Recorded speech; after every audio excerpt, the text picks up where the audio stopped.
Can anybody guess what I'm making today for supper?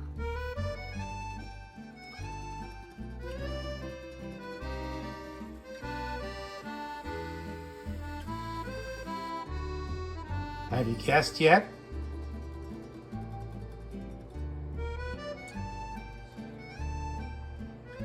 I will show you the finished product here once it's done on a plate. And I'll tell you what the surprise is. And there you go, guys. Finished product. And I'm gonna sit down and enjoy. Hope you guys like.